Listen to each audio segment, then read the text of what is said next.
You are in your final 2 weeks of being in office, and Mother Nature threw you a curveball in the whole city. It just seemed like the entire city was shut down. The commute was crippled. Hundreds, if not thousands, of people were stranded in their cars. It seemed like the city was unprepared. What happened? Well, I think the city was unprepared in the sense that we don't have a lot of practice as drivers around here in dealing with snow. Our crews, of course, were ready to go and did, and they're still out there now working on solving those problems.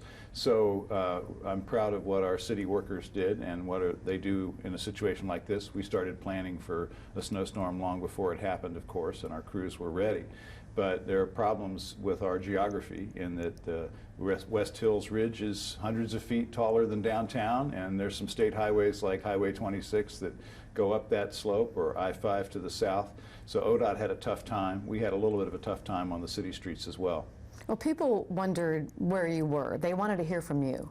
Well, I'm not sure why they wanted to hear from me, frankly, because I was on the phone with people like the police chief and the transportation director and our emergency management director, making sure that our workers were getting the job done. So I'm frankly not sure what I could have added by being out on the snow as the guy on the street.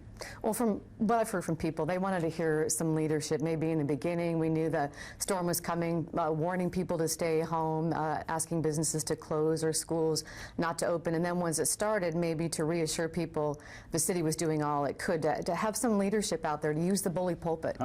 I hadn't heard that that concern, so I'm a little surprised to hear that. Again, I think the city did a good job in responding to this event. It was a 2-inch snowstorm, so but it caused a lot of problems. Some people in other parts of the country might be amused that we consider this a snowpocalypse. What I did is what I think a lot of people did, is brought my boots to work and walked out to the train and went home. Didn't try to drive. I think what a lot of Portlanders are still imagining that they can do is plan to drive home on a day when forecasted snow arrives in the forecasted time.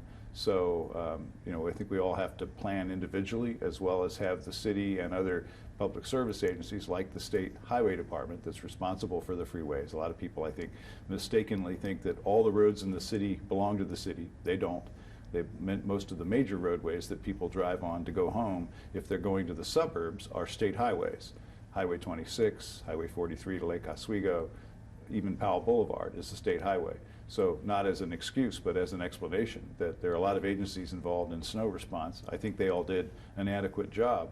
But again, when you've got people trying to drive uphill with no snow tires or no traction devices, 4 times 0 is the same number as 2 times 0. So even 4-wheel drive won't save you in a situation like that. And a lot of cases, the crews had difficulty getting to a street to sand it or plow it, because there were vehicles at all angles all over the street stopped where they landed. Well, you mentioned people being amused that we are crippled by 2 inches. And a lot of people said a city our size, though, shouldn't be crippled by a couple of inches of snow. Is there anything the city could do? Why not discuss using salt once or twice a year in the rare occurrence it happens just in the trouble spots like West Burnside or Sylvan Hill? Oh, we do use de-icing chemicals on certain sections of the street roadway network. So we don't typically use road salt like they do in the East Coast, but we do use de-icing chemicals, and we did today and yesterday and during this event. We were getting some mixed messages from some of the agencies, like PBOT saying you could leave your car, walk away, ODOT saying you should stay with your car,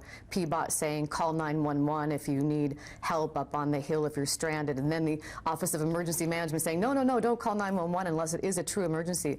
It seemed like the agencies weren't talking with each other. Was that a problem? They were talking to me at 5 a.m. and 10 p.m. and other times when we had the conference calls to work together. So again, we have to deal in a dynamic environment out there, and also an environment where there are lots of different agencies involved. It's completely reasonable for people to leave their car on a city street in a parking space instead of driving it. In fact, my neighborhood street is something of a park and ride, and a lot of people simply left their cars there and didn't return to them last night. Good move. But leaving your car in a travel lane of an interstate highway is obviously a completely different proposition. So if you're driving down Burnside or Hawthorne or any of those streets and you realize you're not going to get up Mount Tabor, parking your car and walking, or parking your car and taking the bus is a very reasonable strategy. So whether you're on a city street or a state highway makes a difference in whether leaving your car behind is a good move or not.